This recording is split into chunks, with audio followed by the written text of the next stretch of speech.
ഒരു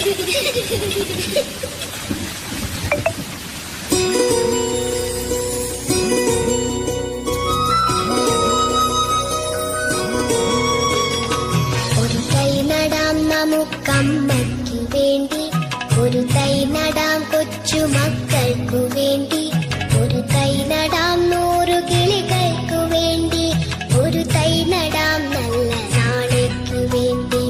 ഒരു തൈ നടാം നമുക്കമ്മയ്ക്കു വേണ്ടി, ഒരു തൈ നടാം കൊച്ചുമക്കൾക്കു വേണ്ടി, ഒരു തൈ നടാം 100 കിളികൾക്കു വേണ്ടി, ഒരു തൈ നടാം നല്ല നാളേക്കു വേണ്ടി.